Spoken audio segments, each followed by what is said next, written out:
So that brings us to our good friend Dan Martin over here. So Leah and I met Dan when we were on safari in May. We got paired up with him. He was there visiting a buddy of his who's a photographic guide over at this beautiful lodge, Ngamamara, which is in the Masai Mara. Had to fit a product plug in here. As you can see, it's a beautiful property, and we were very excited to be there. It was part of an educational trip we were doing to educate ourselves a little bit more about East Africa and everything on offer there. So we got paired up with Dan in the same vehicle, and the stories started flowing pretty quickly. And we realized this guy's either full of a lot of crap, or he's the most interesting man in the world, but either way, he's crazy, which we'll soon find out. And let me preface this, the stories he's going to tell are not about countries we send you people to, not places that many of us would venture out on our own, but he's got a very unique story, and I'm very excited to introduce him, Daniel Martin.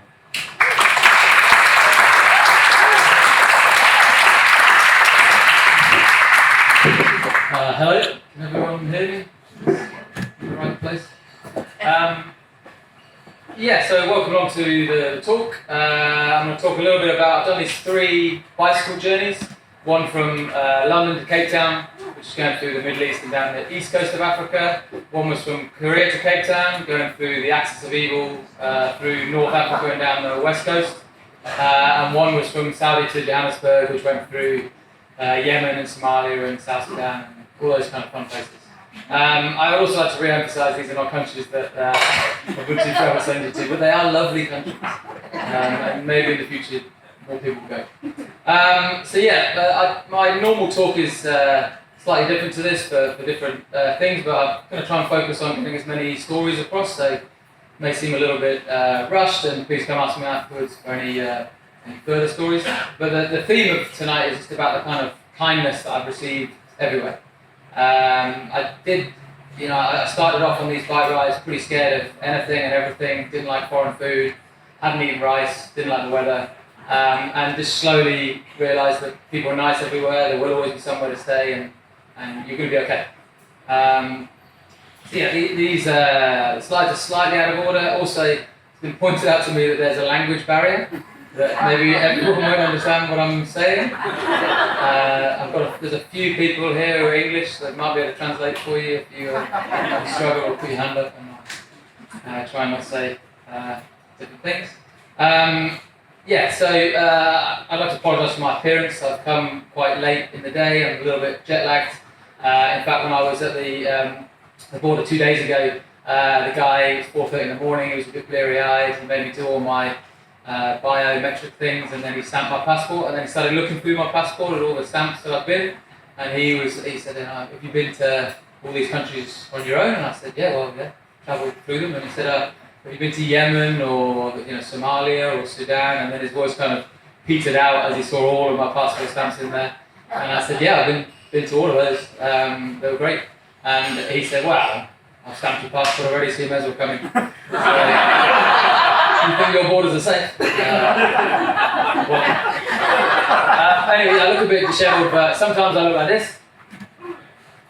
This was in Malawi, and this is an incredible level of tan lines, I hope you'll all agree. I wore exactly the same shorts and shirt for the whole of the first trip. So it was militant arm tan lines and glove tan lines. It's just that's what I used to look like. Sometimes I look like this. In fact, the reason why I got my haircut from the photo before was because with the hole in my glove, I'd have a tan line here, have a big beard, and everyone used to come and say, hey, Jesus. So I got my haircut, and I didn't look like Jesus anymore. So that was good. I used to be quite a lot fatter. I was 150 kilos, which in pounds is 340 or so. And that was for a big swim I was training for. I'll tell you about that later. But I also used to look like this. Just point out that's a painting of me. I don't know who this guy is. But yeah, this is how I've done my travels. So I'm going to try and weave kindness into all of these stories as much as possible. A lot of them are about dangerous places and where I've been stupid and things like that, but the overall kind of feeling I've always had everywhere I've gone is that people have been super kind to me, and without these people, that helped me, I wouldn't have been able to do anything. I've got a couple of stories to start off that one. On my first... Oh, sorry. That's the look car. Oh, you're paying attention. Sorry. That's the look, okay? Okay. And nod. Yeah. Sorry. So on my first bike trip, I did London down to Cape Town, and I was explaining before how I just set off. I'd broken my knee playing rugby. The physio suggested doing like a slightly longer bike ride. I was playing in Toulouse at the time, and he thought Toulouse to Paris, or Toulouse to Barcelona, and I thought London to Cape Town, which sounds extravagant, but I was 100% certain that I wasn't going to make it. So I was going to set off from London, cycle to France, and it would be lovely, and then I'd quit and go back home, or get to Italy, or go down through the Balkans and have a lovely time. But then just when it got harder, I'd quit and go back, and I got to Istanbul, and Istanbul was kind of the first foreign place I've been to, like culturally different place, and people looked a bit different. I got through there okay, and I got myself to the Syrian border. And at this time, my whole news had come from like TV news, so all I knew that these people that dressed like this were bad, and we were the good guys. And I got through the Syrian border on the first day. This guy who just looked like the stereotype that you imagine of someone in Syria, he locked eyes on me across the road and ran towards me, and I thought, well, this is it, day one, gone. And he ran across the road and he said, please take these grapes. And gave me a bag of grapes, and then some guy saw him do that and bought me some pomegranates and melons, and I ended up with my bike overloaded with fruit. And this continued every day through Syria. And I was in Syria in the end for 8 weeks, and I had to leave really early in the morning to get out of town before people gave me stuff that would be too heavy for whatever. So Syria and Sudan were the two ones I was scared of on my first trip. And when I got to Sudan, this was desert, there's going to be nothing there. I tried to carry lots of water, but every night there'd be someone who turned up, and a Bedouin guy would give me some water, or a truck driver would give me some sweets, and just everywhere I went, things were made easier for me by people there. And in fact, in Sudan, I was there for 18 days, and I only spent $19. So you go to a shop and buy a Coke, and they wouldn't let you pay for it. And after a couple of days, I'd leave the money there and then run away, and then run after you super angry and turn down my place. So yeah, kindness. All these stories will come back to kindness.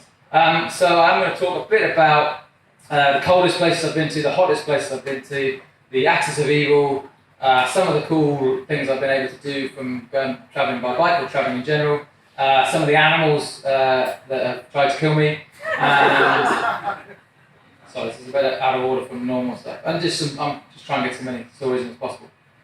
So just on the coldest, I'm in Celsius, so this has gone off the end a bit, but cycling up into Tibet. Tibet's a massive plateau between 4,000 and 5,000 meters, and you get up there, and the big problem there is that there's not much oxygen pressure, so you can't get as much oxygen into you, and it's oxygen you burn to stay warm. So every day I'd cycle along, and I'd try and have a break every 2 hours, and there'd be nowhere to stop, no shade from the wind. I remember lying my bike down and trying to lie next to my bike to get out of this cold, and just horrific, like gets into your bones cold. But I had a very clever idea before. There's 4 passes in Tibet. So Tibet is largely flat, but then there's 4 passes that go at 4,800 meters, 5,100, 5,003, and 5,600 meters, I believe. Yeah. So I got 4 of my favourite beers, and I thought I'd cycle up to the top, drink my celebratory beer, and then cycle down the other side. The problem with that is that alcohol affects you much more at altitude, and cycling with beers is a bad idea. But the first three were fine, but the 4th one was 5,600 meters, and I'd got up to about 5,400 meters the night before and camped out, and it was minus what is it, Fahrenheit? Minus 14.8, very precise. It was just brutally cold. I mean, didn't really sleep all night. I got up in the morning and I cycled about 2 hours before sunrise, and just got to the top, and I mean, my hands weren't really working very properly, my brain was a bit bugged.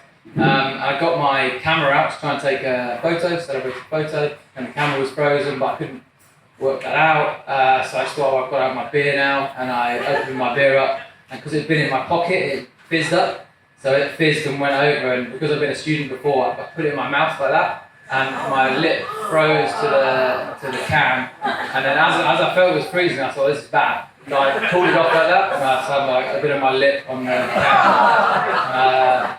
I was sat there on my own, covered in beer and blood, and that's the next one. So yeah, this one's plus 6.8. But in Uzbekistan, I'd gone through Tibet and I'd gone through Afghanistan, and I thought, like, the winter's over, like, winter's gone. So I sent all of my warm weather gear home, and I just had like a pack-a-mac, and basically a blanket, like a one-season sleeping bag, because I was going to the desert, and I thought deserts are hot. I got to this place here, and it was just brutally cold. I had nothing on, and this here's an earth bed, so it just sucks all the heat out of you. And I tried to keep awake because I thought I was going to die. And I got up at about 3 in the morning, I turned the lights on, and I said, right, I'm going to take a photo because the coldest day I've ever had in my life, I nearly died, take a photo. And I look at the photo later, and there's a fridge in it. So maybe I'm just, so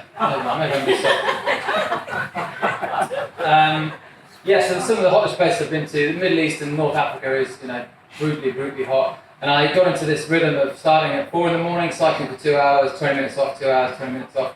So it meant that I got most of my distance I wanted in the day done before 11, 12, but it did mean that most days I was cycling through the midday heat, and my rubber tyres would expand, and there'd always be punches around 1, 2 o'clock, and you're trying to change them, and just sweat dripping into your eyes, and just a horrific idea in general.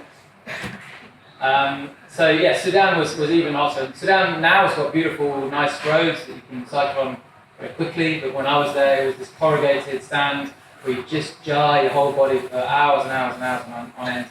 And I was cycling through this, and this is quite a well-marked path. When it gets through out onto the actual sand, like the truck paths just go out, and you can choose any one, and then they come back and whatever. And I was cycling along, and I just chose this middle route, and then there was a sandstorm. And that absolutely blacked out, so I stopped cycling and went based on the way that I was going to be, and tried to take some cover, and then when the sandstorm stopped, there was no tracks. So I just, cycled on, only had a limited amount of water, kept cycling, ran out of water. I knew that I was somewhere near the Nile, like within maybe 10 or 20 miles of the Nile, but didn't really know, and I was getting sad and a bit upset with myself that I was an idiot and I was going to die in the desert, and hadn't eaten all the breakfast burritos that I wanted to eat in my life. But anyway, so I was cycling alongside, and I just had enough, so I was like, right, it's going to be here. Sat down, parked my bike up, and just looked past my bike, and there was a tap just coming out of the sand, and I was like, oh, I'm hallucinating now, It's not even worse. I went to the tap and turned the tap on, and water came out. And I filled up my drinks, and I drank it, and I cycled on, and as soon as I got over that sand dune, that was the farm just outside the village, and cycled on and was fine. So the message there is, keep going, guys. Mauritania was brutally hot, and what they do is they have these brand new roads, and that radiates heat back out, and it's just absolutely torturous. But every 20 kilometers they have these Bedouin tents where you can stop and have a break. So I cycled through to about 11, and then I'd stop and have maybe a 2-3 hour break and drink some warm Coke or tea and just have a sleep and then start again. And on this one day it was particularly hot, and I got off my bike and I was just so tired. I left my bike there, went inside, slept for like 4 hours, came back out, and I got onto the bike, and I'd left it in the sun, in direct sunlight, and the saddle is black, and it has these metal rivets in it, and they had superheated up, and they melted through my plasticky lycra shorts and caused a massive boil on one side, which I named Kevin after my old PE teacher, because he was a pain in the ass. So some of the reason why on my first trip I was scared of Syria and Sudan, because everyone had told me Syria, this was before the Syrian war, but everyone still knew that Assad was a bit of a Fruit Loop, and in Sudan, Bin Laden was hiding out in Sudan. There's lots of shady stuff going on there. But these two countries were the friendliest countries I've been to, and my favourite countries of that trip.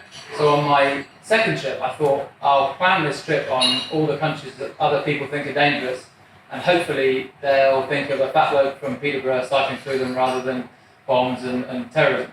So my route was South Korea to North Korea, then across through Asia, through Afghanistan and Pakistan, and Iran and Iraq, and then off to North Africa. But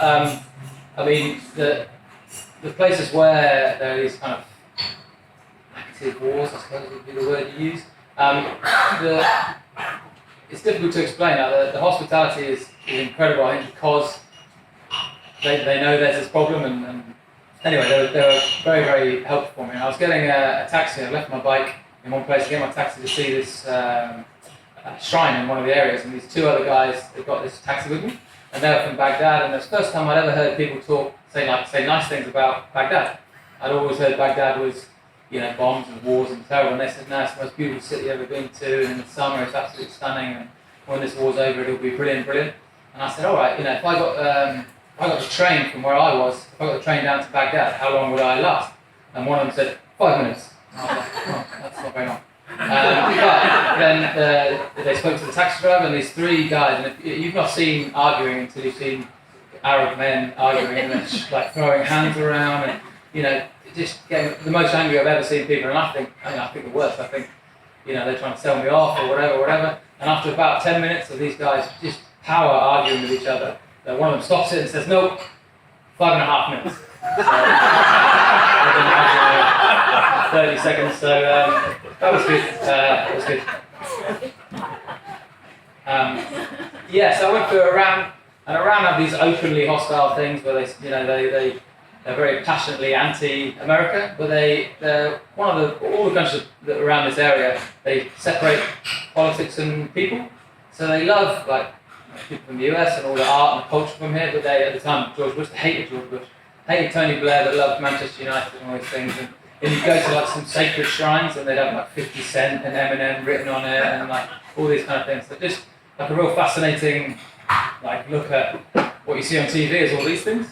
And what you see in real life is really great food and friendly people.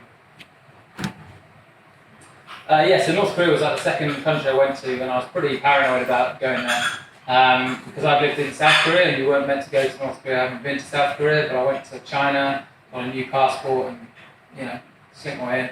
But it was just the most fascinating country I've been to because, again, living in South Korea, all you hear is that the North is terrible, and the North does this, and the North does that.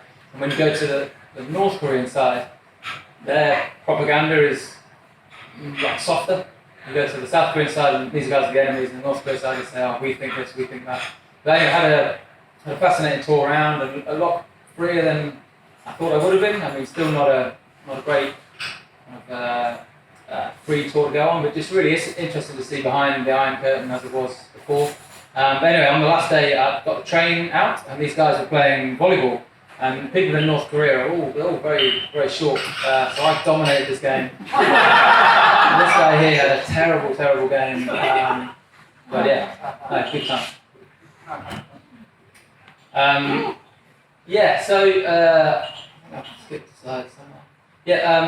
Being on the bike, you get invited to do really interesting things, and if you arrive by bicycle into a village, people are a lot more accepting to you. We met these bomb disposal guys. They drove past us, went up me when I was cycling down there, and they said, if you ever get to Guinea-Bissau, come and see us, and we'll go and we'll host you and whatever. So I got down there, and they had this beer in Guinea-Bissau called Super Bock. Does anyone know Super Bock? It's probably the most disgusting beer I've ever tasted in my life. We tried to rid the country of it the day before, and woke up the next morning. These guys said, "Oh, we're going to come do some bomb disposal." So okay, right, up at 7 o'clock, and I. Got in the car and we went down to the centre of Bissau town. And about 200 metres this way is the Bissau bus stop, and about 300 metres up that way is the Bissau bank.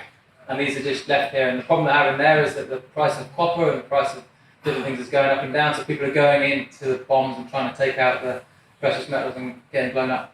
So this charity was in there. So we loaded up about 500 kilograms of grenades and bombs and horrendous things, and then drove out into the desert, dug a big hole and blew it up. But for the journey out there, the TNT was on underneath my seat, and the Russian guy was driving. The TNT was built in 1951, and he said, "Sometimes go boom, sometimes not go boom." It was a good journey. When I first met Leah and Carlo here, they asked, "Oh, what's your favourite country?" My favourite country in Africa definitely is the Democratic Republic of Congo, and it's just I was speaking to you before about how when you go to these places, it makes when you come back to England and California, it makes it feel sterile because it's so alive. Part of that is because everything there is trying to kill you.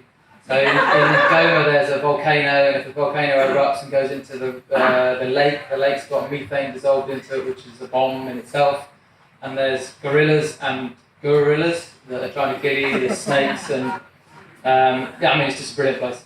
And I on my third journey, when I was coming through that area, I'd cycled through the rainforest, and I just badly broken like a really key part in my bike.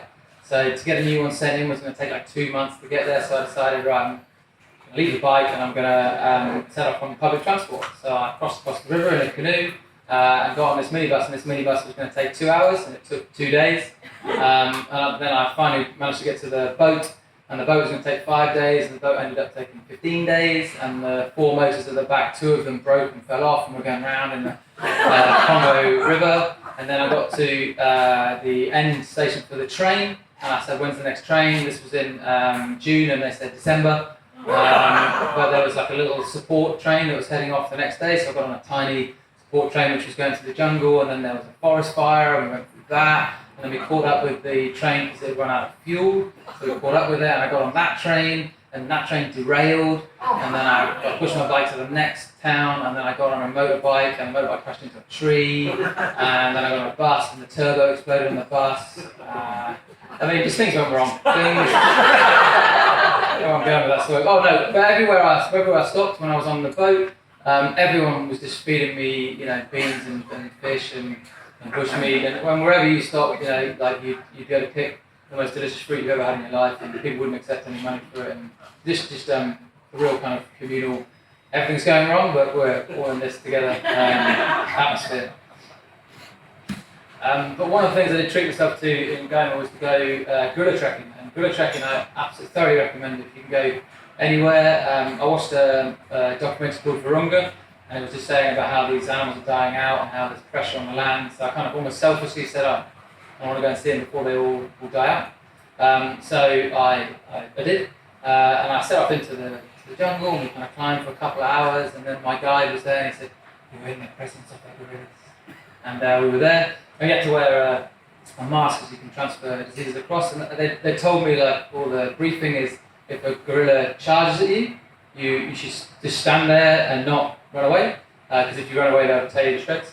And when you go to the gorillas, you can only be kind of 5 meters away from them. Like, they can roll towards you, but you can't go any further, just to try and not antagonize them or whatever. So we got quite a large family group, and there was a large female gorilla, where you're sitting, so, about 5 meters away from me, and I'm taking my photos, and it was just really great, and the little kids were messing around.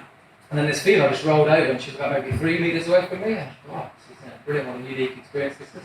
And as I'm looking down at her, this tree starts shaking and rustling, and this enormous silverback charges at me, and I feel like he's got to about here. He's probably got to about there, and he's like tearing at the ground and scraping his chest like that. And I look down at my guide who's on his knee down there, and I say, and he said to me, "Be brave." I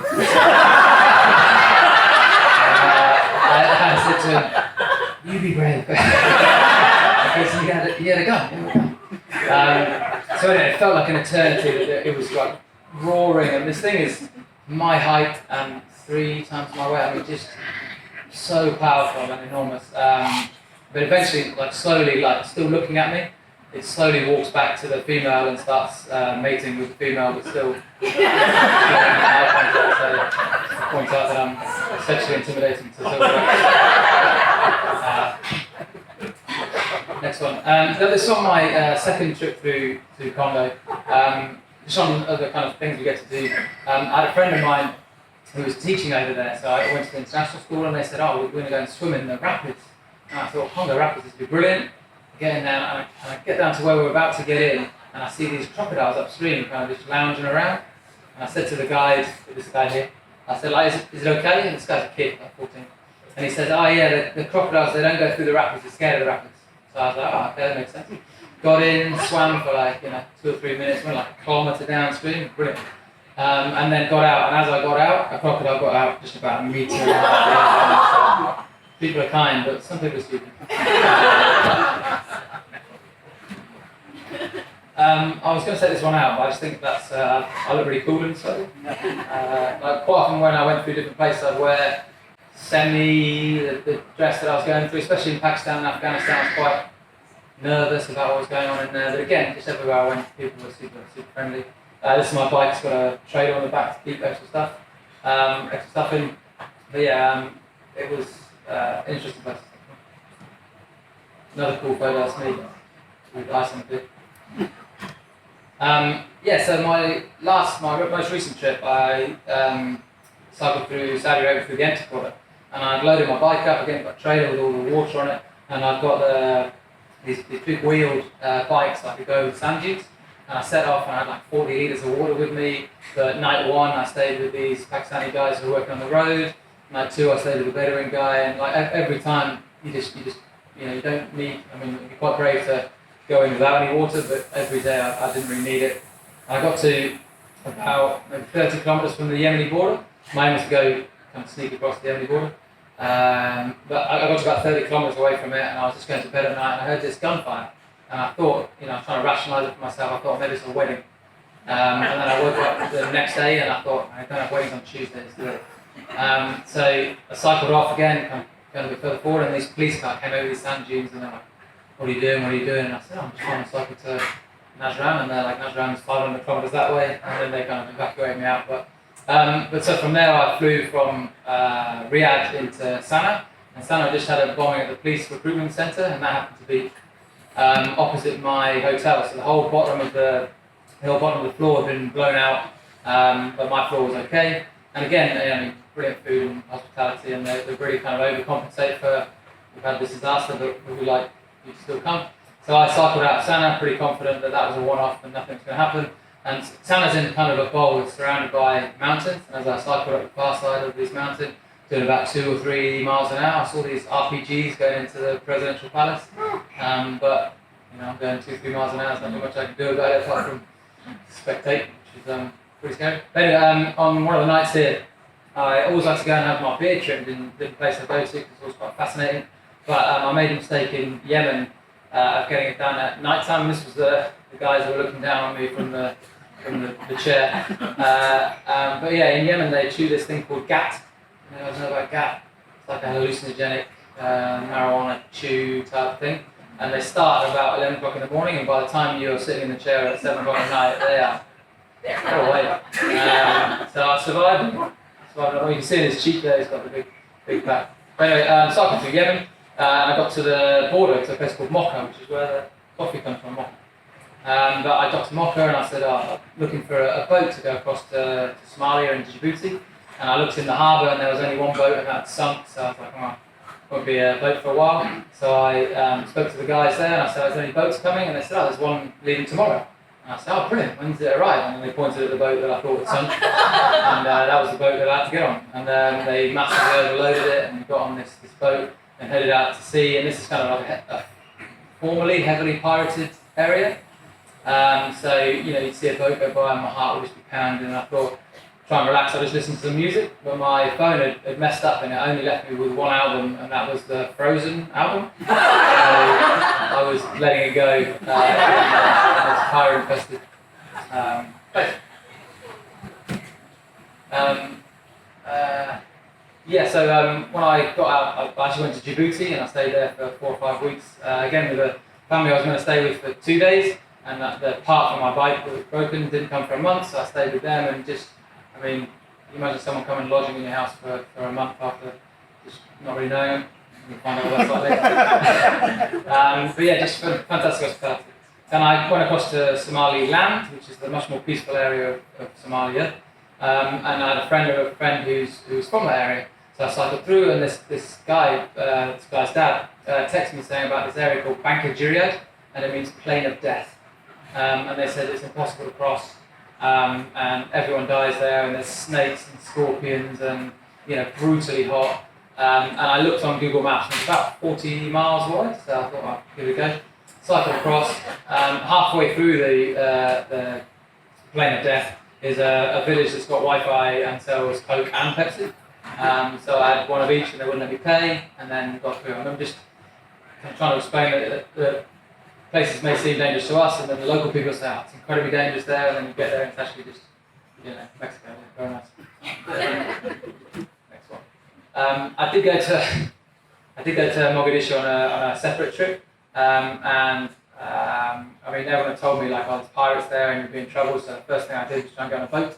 Got on this boat here, and they promised they weren't pirates. And I went to a cafe, and this was the sign outside the door there, so you can't bring your AK-47 and your Bastalab, which is bullets. You can't bring them in. And when I was walking through town, just about looking for some food to go to, and this bomb went off about 700 meters away from me, a petrol bomb.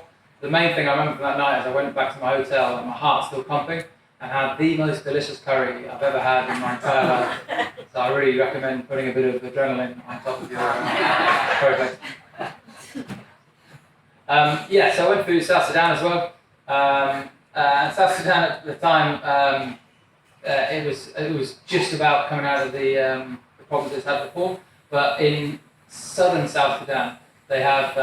I'll start again. Whenever I cycle through an area, I can tell I've gone to a different place when they start shouting different words at me. So they all shout foreigner or white man at me and Mzungu and these things and whatever. And I got to this one in South Sudan and I can't remember what it is.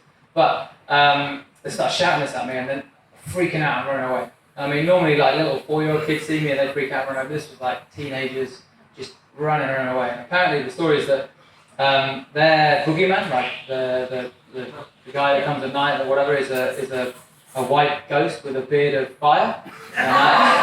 So I cycle into these villages and people freak out. That's South Sudan. Yeah, I got cerebral malaria in Gabon. That was horrific. I've been cycling along, and Gabon's got some beautiful, beautiful rainforest, and it was just wonderful. You'd cycle along and you'd see the paths that the forest elephants had made, and you see like, incredible wildlife, and yet you get south of the main road that goes through there, and they've just started logging. So at either side of the road, kind of 200-300 meters, there's nothing there at all. So I'd cycled through tropical heat, pounding on my head, and I felt awful. And I thought I had heat stroke. So I went to bed, and I woke up in the middle of the night, and my head was just pounding. Like, it was hot to touch. Felt like I had an axe going to the middle of my head. And I'd taken this kit that tells you whether you've got malaria or not. And cleverly, they've written it in really tiny writing. So when I can only open one eye, you have to mix a certain amount. Anyway, it turns out I had malaria, and my friends from South Africa told me that if you have malaria, you just get a week off work and take some pills and you're fine. So I thought I was being a bit soft. So the next day I woke up, I still couldn't see out of one eye, and just brutally painful. But I started to get on my bike, and I cycled about 100 meters before coming off. And then I remember lots of people being around me, and then being put into like a car, and then taken to what looked like a hospital. And then there were these 3 nurses around me, and they took my temperature in my mouth, which was 41 degrees, which in Fahrenheit is 40 degrees is brain damage, and 42 degrees is death. So I was on 41, took it in my mouth, and they didn't believe it. So they put it under my armpit, and didn't believe it, and then they put it up my bum, and they believed it. And then they started freaking out a bit, and I'm quite difficult to get veins in to do whatever, so they're poking around, prodding around, couldn't get any veins in, so they put a rubber glove around my hand. And I remember in my dazed state, you see my hand like beating with my heartbeat, and they got the needle in eventually. They didn't have the line in, so the blood was just spurting all over these women's braids and roof and whatever, and I passed out.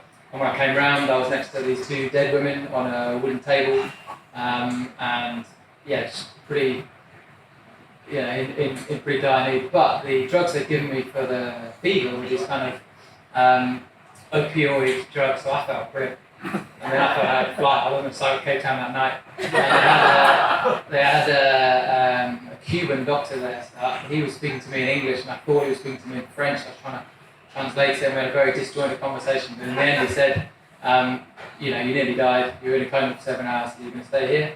And I stayed there for another 4 days, and then I went to pay at the end, and I was like, crap, I haven't got any cash with me. But I went to the next town, and I was like, hopefully they'll take my card, or I can send them money later. And 4 nights and 5 days in hospital in Gabon cost $22. So I think you're paying too much for your insurance. But yeah, anyway, so I kind of, still kind of spaced out with these drugs they'd been giving me. And I cycled off, and just in a bit of a different world. I remember cycling down this hill and I saw these two whirlwinds going through, and there was been a bit of a forest fire near where we were. These whirlwinds came through and they sucked all the fire up, looked like a laser going from the sky. Brilliant. And I cycled along and it started raining, and I looked down and I was just covered in oil. And I thought, like I'm having some kind of weird panic attack. And what happened is it sucked all the char up into the air and it rained down black, kind of gooey liquid all over me. So just like utterly random stuff you get to see. I've been training since my last bike trip. I trained to do like a long swim. I did some training in San Francisco, and I was swimming about maybe a mile offshore, swimming along. Everything's fine, beautiful day, and I look down beneath me, and this great white shark swims underneath me, and then straightens up, and then swims off like that. And I am, petrified. Like, if you're not scared of sharks, you don't know what sharks are. Like, as soon as you jump into the water, you plummet down the food chain, and I was pretty certain I was going to get eaten. But I didn't want to panic or I didn't want to get my heart up too much, so I slowly turned towards the shore and swam like as efficiently and slowly as I could in, which took me about 25 minutes. And I get to the beach and I'm like, guys, there's a shark! And they're like, wow, I've got 25 minutes to go over there. But it's scary. I also had this brilliant idea. I don't know if you guys have seen Human Planet, the BBC series Human Planet. And they did this bit where these reindeer, they swim onto this island for the summer and they swim off the island for the winter. So I went over to where this was and I thought, swimming with dolphins is for losers. I'll swim with reindeer. I get down there and the reindeer have been delayed because of the massive snow come through. And it's kind of like 6 foot of snow on the beach, climbed through. And I persuaded this guy from the night before in the pub to come kayak with me. So we set off and it's about 1 degree in the water, about 2 degrees on the edge and about 1 degree in the middle. And they told me that there's a big current in the middle. And this island is the last island before Arctic Ocean and North Pole, and the current takes you along. So I started off on the far kind of east side of it, and I had this tree and rock in front of me that I was going to swim towards, and then whatever happens. So I start swimming across, and it's about 1 kilometre and a little bit across, and I get 100 metres in, 200 metres in, no current still, 300, 400 metres, and I think, then maybe there's no current here. And I hit about 600 metres, and my arm comes in front of me and just gets taken away. And I start flying across this current, and my kayaker goes over, falls out of his boat, struggles to get back in, and I'm panicking to try and get out of this current, and panic for about 2 kilometres this way. And I'm just seeing at the end of the island going past and thinking, well, this is it, I'm done. And just as suddenly as I got into it, I kind of crawl out of it, and I'm, brilliant. My skin's gone numb, my hands are clawed up like this, and I'm swimming along, and then something hits my leg, and I'm absolutely certain this is the shark this time. And I freak out and I look and there's no blood and no nothing. What happened is my frozen hand had hit my frozen leg. But anyway, I cycled into the shore and then had to wait for 5 minutes for my kayak to arrive with my clothes.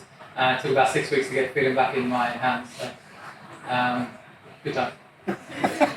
Almost finished though. Right, this is my my next plan. I've done bike rides around the world, but I hadn't been round the world. So my original plan was to row across the Atlantic, but I got more and more into the swimming and really enjoyed it. So the plan was to swim from New York to France, cycle from France to Alaska, and then run from Alaska to New York, which is a global triathlon. Any questions? Yeah, that's it.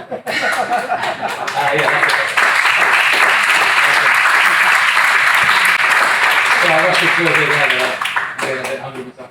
Do you carry a compass? Do I carry a compass? Yeah. No. On my bike rides, I've always just had a massive scale map, like 1 to 4 million. And the idea is if the road's marked on there, it's probably going to exist in real life. And whenever I got to anywhere, London to Cape Town, you just go south. Yeah. And you, in a lot of places in Africa, especially less now, but when I was doing it back then, if it was a tarmac road, you stayed on that road, and then kept going. And if you got to a junction between two, I'd always ask 3 people, is this the way to Kenya or whatever? And if 2 of them said yes, I'd go that way. And so, pretty simple navigation. They never took a compass. What do you know now that you wish you would have known then? Then being any time in the past, through all your journeys, what do you know now that Right. you wish you would have known? So what did I know now that I wish I'd known before? Probably that girls are impressed by other things. Did a good job, lads. I don't know. I know one thing. Like everything built over time. You know, like cycling through France allowed me to cycle through the Balkans, to cycle through the Middle East, and then that realization that everyone's nice and good, and I don't think I'd have done much differently before. But it's just that kind of gradual. You know, I mean, it's almost like you grow up in your parents' house, and then you go off to university, and you get your own job. And same, you go out into the world and realize that everyone's nice. Everyone will look after you. And like when you rock up into a village and you're sweaty and whatever, like they know what you want. You need water and food. You don't need to be able to speak to them to connect and yeah, that's not answering the question. But yeah. Did you need like visas to get into all these countries, or did they just let you in? Did I need visas to get to these countries? Yeah. The British passport and US passport is pretty decent. You can get a lot of visas on the border. On my first trip, I think I got them all on the border apart from Sudan. But one of the brilliant things about struggling to get a visa was meant I kind of forced myself to stop in a place.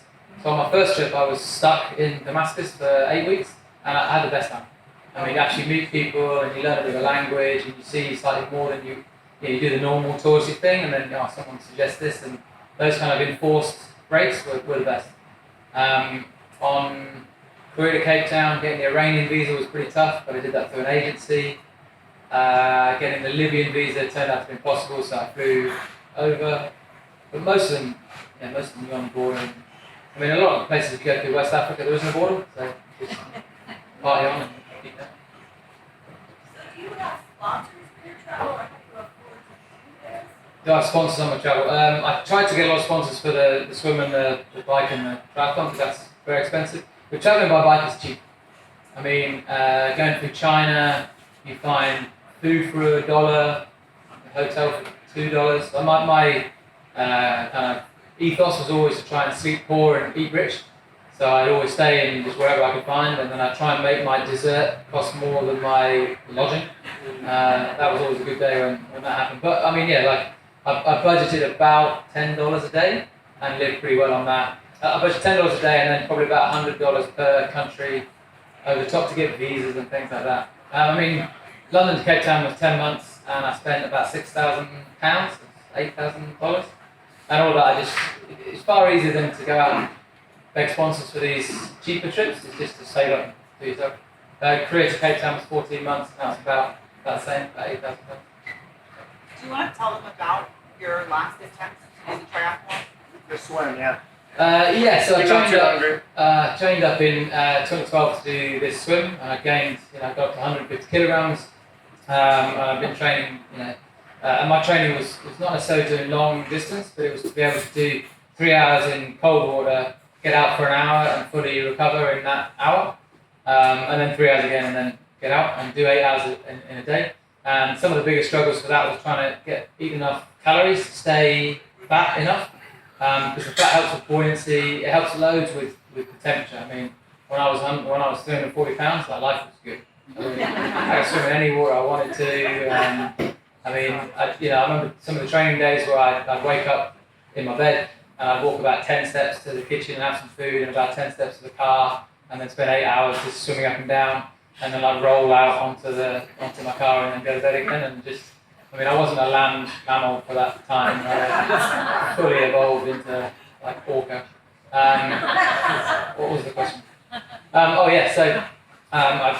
plan was to do this swim, and I sourced the boat, I got some sponsorship, I got it all sorted out. And the idea was to start on April the 5th, because there's quite a short period between when the water gets manageable or warm enough to swim and before the hurricanes come in. As soon as the hurricanes start coming in, you're screwed.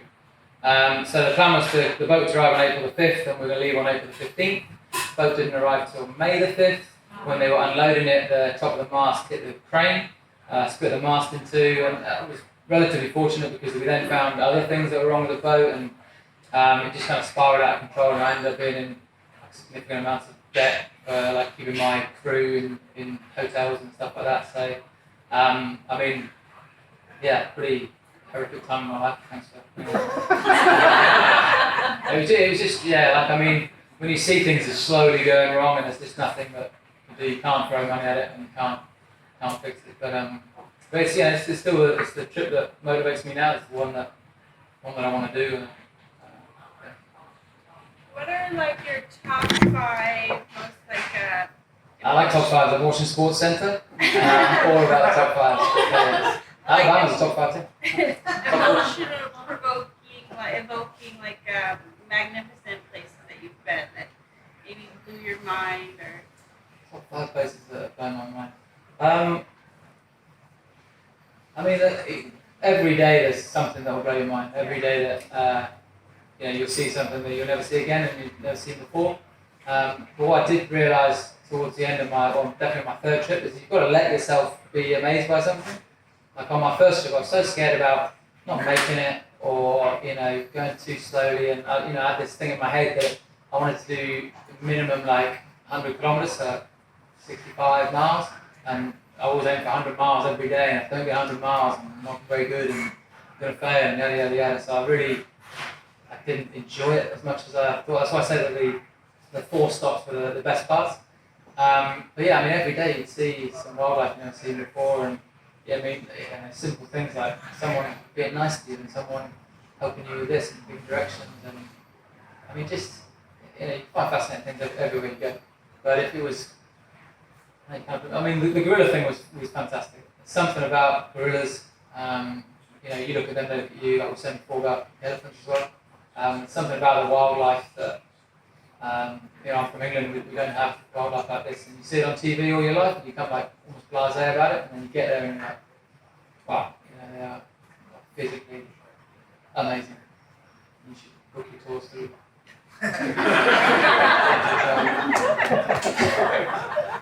What like drives you, what calls you, what keeps you going, like on these journeys? That is a difficult question to answer. I mean, We didn't. so the question was, what motivates you to keep going, to keep going when you're on the journeys? Like this, and like what calls you to keep like traveling, journeying on? I think, Like what you want to do more now, you want to do this, like yeah, I think you realise I'm from like a small, farm family in Peterborough, and Peterborough's incredibly flat and safe, and I come from a really nice family, and that's horrible, isn't it? It's going to really drive you on. What drives me on? I mean, I'd always said on all my trips, like, I have no problem quitting. Like, quitting's not really a thing. It's only me that would ever be worried about it. None of my friends would take Mickey, or my parents would love to have me back rather than whatever. And I always had it in my head that if I wanted to quit, I'd never quit on a tough day. Like, if you quit when like the going is tough, when your bike's broken, when it's raining and it's cold, and you quit, then you've quit. Whereas if you've had like full breakfast burrito, you get full breakfast, if you're slept in a warm bed the night before, if you're happy with your decision to stop, then I had no problem with that. So that kind of motivated me, that I knew if I wanted to, I could stop. But then, I mean, yeah, I don't really know. There's no kind of goal at the end. And I find that when you arrive in the end, all you do is just stop doing what you've done every day for the past 10 months. There's no, like medal moment or crossing a finish line. You just get to stop it. Yeah, I don't want to think about that one. I'll probably a bit later.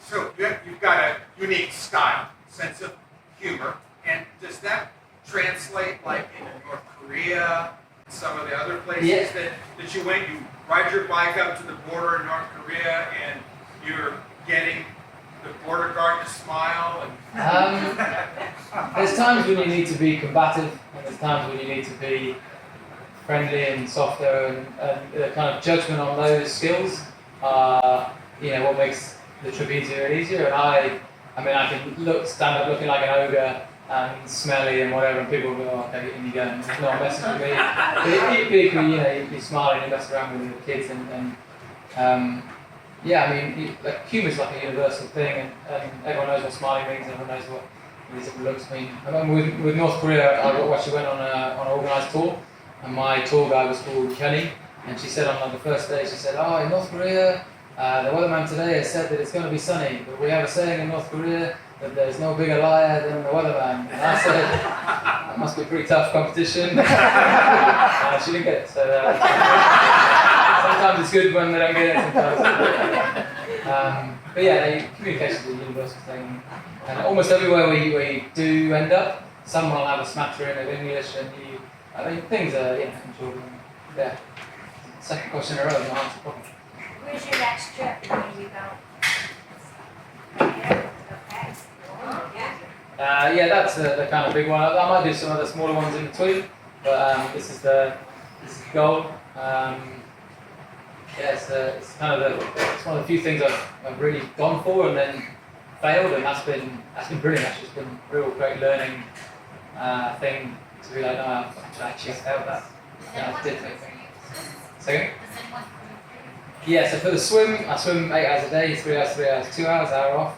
When I touch the boat, we GPS mark the boat, and we go back to the next day or session. Is someone Yeah, we've got 8 crew on the boat, and then 6 crew on the boat, and then 2 in the rig next to me.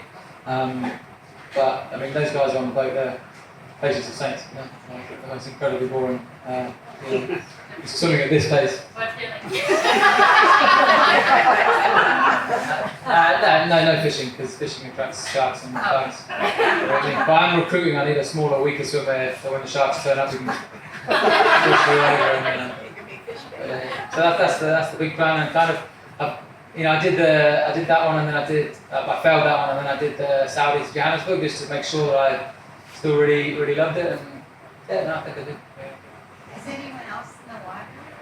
No. Are you swimming? It's just you Just me. and the fish. Just me and all the fish. People always say, "God, it's really deep." And I'm like, "Yeah, but I swim at the top of it." As soon as it gets like deeper than that, no matter how deep it is. Yeah, just me. Besides the curry, what was your favorite meal? That's a good question. I mean, when you're absolutely knackered, really, really like dog tired, and you think you're not going to have any food, then that's the best food. It doesn't have to be anything. I mean, lots of places where I go that they do brilliantly that I dislike about what we do in the West is that you go to a restaurant and they have one thing, but they do that really, really well. I mean, you come here and you see these menus with hundreds of items, but you go to a restaurant in Congo or whatever, and I like the one thing you're making. And I eat that, and then I ask what it is afterwards. So like sometimes it's a snake or a python or various things, but delicious one. I didn't know that, and she's a fan of it.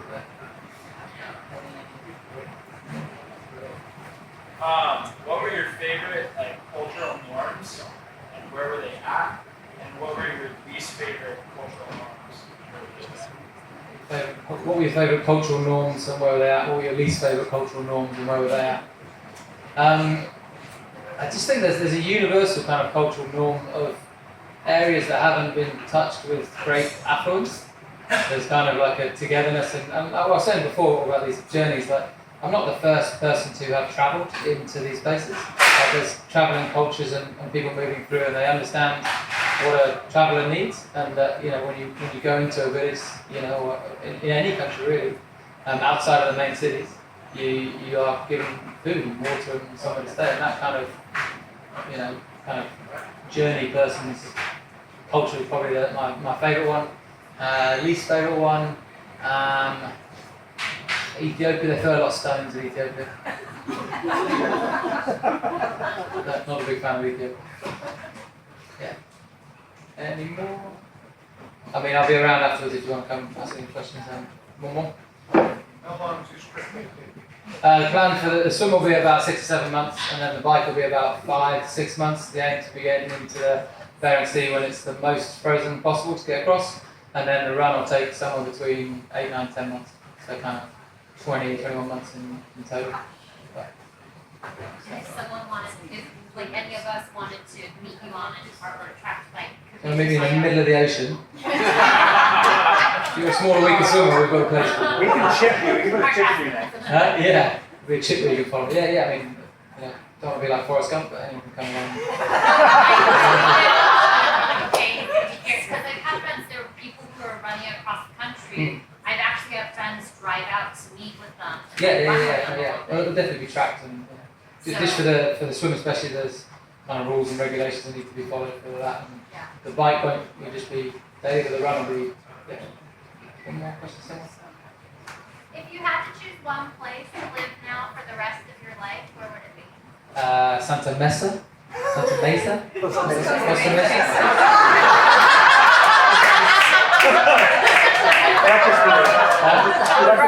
Yeah, breakfast burritos is the best food you've got over I don't know, like I find I'm probably a bit restless in that when I'm in a desert, I long to be in the mountains. When I'm in the mountains, I long to be by the sea and so on and so forth. But, I mean, there's been some, just trying to think back for doing these stories on these talks, I remember there's this moments where you come around a corner in Cameroon and there's just this really nice seat and it's next to a cafe that's got Coca-Cola, and I mean, I could just stay there forever, you know. The same in Malawi, I got quite badly ill, and I decided that I took my tablets and I got better, but then I didn't really want to go hard for the next few days, so I just said, right, I'm only going to do 30 miles a day, and I'm going to stay in nice places all the way along, and just going down Lake Malawi, where every night you can go and swim in this beautiful lake, which is like bathwater temperature, and every hotel I stayed at had bacon and eggs for breakfast and fruit and things, and people were super friendly, and I mean, it's difficult to say where you're going to stay for the rest of your life because you're going to stay moving probably. Do you know how many or if any other people have done this around the world triathlon? No one's done the round the world triathlon. One guy's done partially done the swim. He did it in a wetsuit with flippers. I'm just doing it in speedos and a hat and goggles. I think GPS wasn't around when he did the first one, so it's not quite as whatever. But yeah, people have done a bits of the bike ride, a bits of the run, but no one's put it together.